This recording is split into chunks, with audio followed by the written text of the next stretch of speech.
चलिए, मैं Bhanu Pratap Singh, mission success institute, CTET classes Sasaram. जो हम लोग हिंदी का क्यूज करा रहे हैं, तो उसका तो डिस्कशन कल नहीं हो पाया था, सॉरी आज नहीं हो पाया था। तो उसके लिए अब वीडियो के माध्यम से डिस्कशन जाएगा, कहीं से कि टाइम नहीं मिल पा रहा है स्कूल की वजह से। तो चलिए, क्यूज का जो डिस्कशन होगा स्टार्ट करते हैं वीडियो के माध्यम से।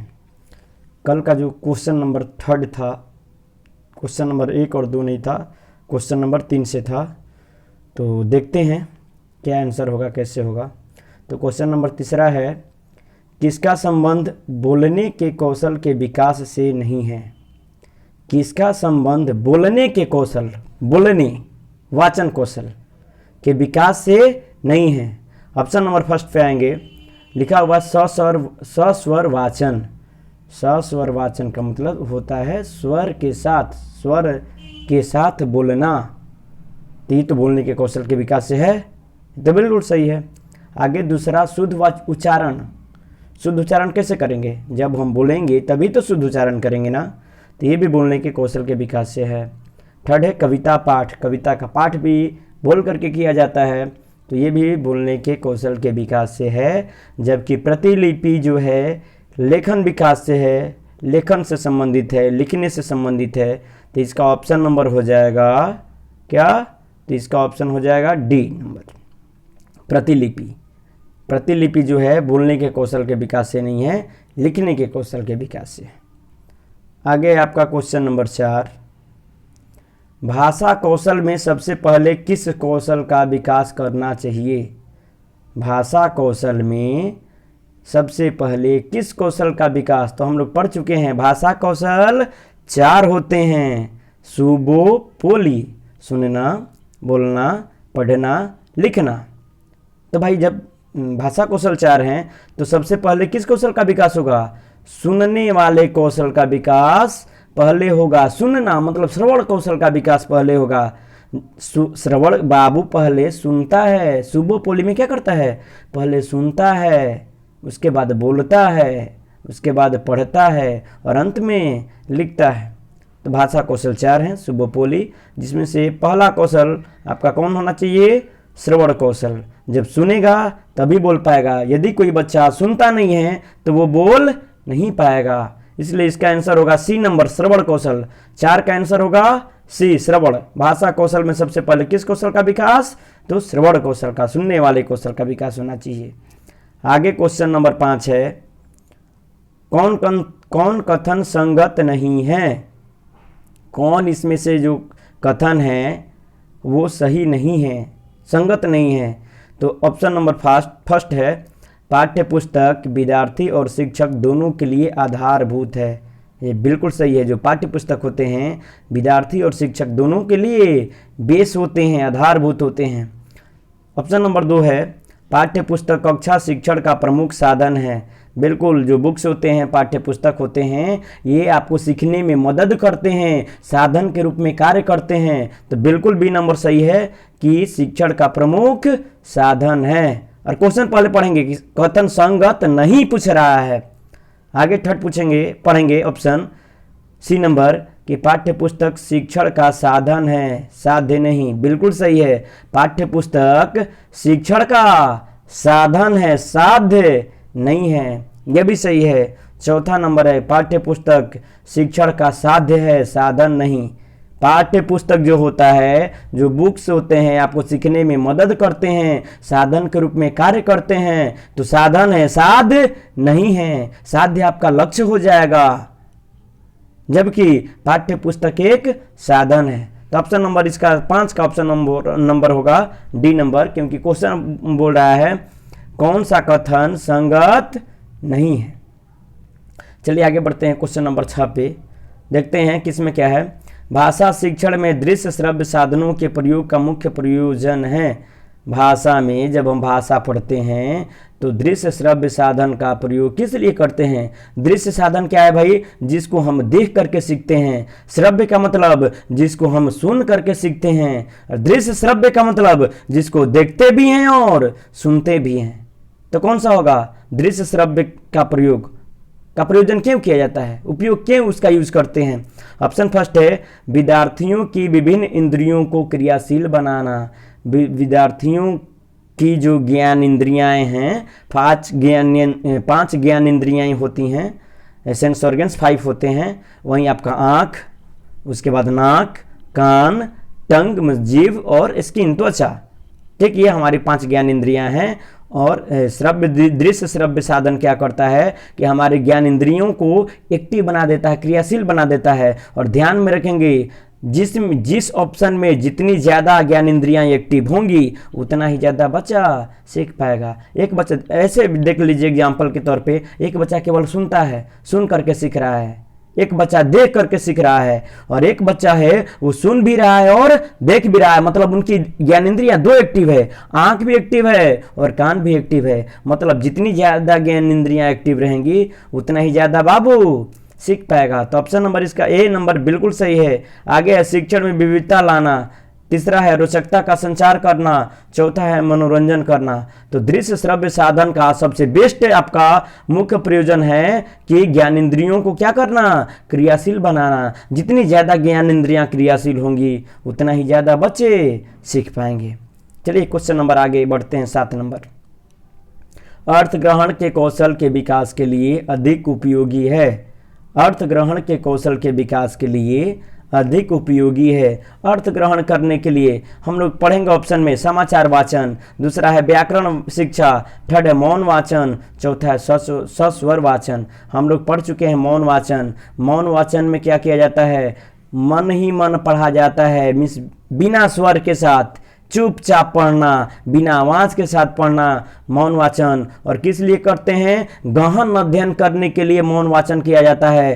अर्थ को ग्रहण करने के लिए हम मौन वाचन का प्रयोग करते हैं। मतलब मौन वाचन चुपचाप पढ़ने का मतलब हुआ कि हम अर्थ ग्रहण करके पढ़ेंगे, समझ करके पढ़ेंगे। गहन अध्ययन करने के लिए पढ़ा जाता है। ऑप्शन नंबर इसका बिल्कुल सही है, सी नंबर। अर्थ ग्रहण के कौशल के विकास के लिए सबसे उपयोगी मौन वाचन ही होगा। आगे आपका क्वेश्चन नंबर 9, हिंदी शिक्षण में उपलब्धि की जांच की जा सकती है। हिंदी शिक्षण में उपलब्धि की जांच तो उपलब्धि परीक्षण के द्वारा की जाती है। उपलब्धि की बच्चा कितना सीख पाया है उसकी उपलब्धि परीक्षण हम करते हैं। बच्चे की उपलब्धि को देखते हैं कि पहले बाबू कितना जानता था, अब कितना जान रहा है। ये भी विद्यालय आधारित मूल्यांकन का ही एक भाग है। उपलब्धि परीक्षण पढ़ा चुके हैं। ठीक, तो हिंदी शिक्षण में उपलब्धि की जांच की जाती है किसके द्वारा, उपलब्धि परीक्षण के द्वारा। तो 9 का ऑप्शन नंबर हो जाएगा 4 नंबर। आगे क्वेश्चन नंबर है आपका 18 नंबर। 18 नंबर देखेंगे आगे, डिसलेक्सिया है। डिसलेक्सिया क्या है भाई, डिसलेक्सिया में क्या आ रहा है, लक्स आ रहा है। बढ़ाए थे क्लास में, डिसलेक्सिया में लक्स मतलब लक्स को एलिवेक्स को लुक्स पढ़ते हैं। मतलब पढ़ने में समस्याएं, पढ़ने में विकार, पढ़ने में कठिनाई, पढ़ने में अशक्त बालक है, उसको हम बोलेंगे डिसलेक्सिया, पठन संबंधी विकार। ऑप्शन नंबर 4 होगा। डिसलेक्सिया है क्या है भाई, पठन संबंधी विकार है। डिसलेक्सिया में लक्स आ रहा है। आगे लेखन संबंधी विकार क्या होता है, तो उसको डिसग्राफिया बोलते हैं। लेखन संबंधी विकार को डिसग्राफिया बोलते हैं। डिसग्राफिया में ग्राफ कैसे करते हैं, बनाते हैं, तो लिख करके बनाते हैं। तो डिसग्राफिया का मतलब लेखन संबंधित विकार, डिसलेक्सिया का मतलब पठन संबंधित विकार। तो ऑप्शन नंबर इसका हो जाएगा 4 नंबर। 18 का 4 डिसलेक्सिया पठन संबंधी विकार है। 19 नंबर, एक रचनात्मक शिक्षार्थी को संदर्भित करता है। एक रचनात्मक शिक्षार्थी डैश को संदर्भित करता है। तो रचनात्मक शिक्षार्थी क्या किसे कहते हैं भाई, उसको हम अपसारी चिंतन भी बोलते हैं। जो खुला अंत वाला प्रश्न, मुक्त अंत वाला प्रश्न ज्यादा कर पाए, ज्यादा सोच पाए, अपसारी चिंतन हो, इस बड़ा व्यापक तौर पे सोच पाए, उसको बोलते हैं। तो कौन सोच पाएगा, चित्रकला। ऑप्शन नंबर फर्स्ट है कि रचनात्मक शिक्षार्थी कौन होगा, चित्रकला एवं संगीत में बहुत प्रतिभाशाली होगा। तो प्रतिभाशाली होगा रचनात्मक शिक्षार्थी, बिल्कुल नहीं। बहुत बुद्धिमान होगा उसको रचनात्मक विद्यार्थी बोलेंगे, बिल्कुल नहीं। पार्श्व सोच और समस्या को हल करने में सक्षम जो होगा, जिसकी सोच क्या होगी, पार्श्व होगा, और एक समस्या को अनेक ढंग से सोच पाएगा, उसे हम बोलेंगे रचनात्मक विद्यार्थी। मतलब उसमें रचनात्मक विद्यार्थी, उसी को बोलते हैं सृजनात्मक विद्यार्थी। तो रचनात्मक शिक्षार्थी या सृजनात्मक शिक्षार्थी में कैसा चिंतन, अपसारी चिंतन, मतलब खुला अंत वाला प्रश्न ज्यादा कर पाएगा वो बच्चा, मुक्त अंत वाला प्रश्न ज्यादा कर पाएगा, उसका सोच पार्श्व होगा और समस्या को एक ढंग से नहीं अनेक ढंग से सोच पाएगा। तो 19 का ऑप्शन नंबर हो जाएगा 3 नंबर। परीक्षा में लगातार अच्छे अंक प्राप्त करने से रचनात्मक शिक्षार्थी नहीं कहे जाएंगे। जो बच्चा रचनात्मक शिक्षार्थी वही कहा जाएगा जो जिसकी जो सोच होगी वो व्यापक होगी, ज्यादा सोच पाएगा, एक समस्या को अनेक ढंग से सोच पाएगा। चलिए क्वेश्चन नंबर 28 देखते हैं, 28।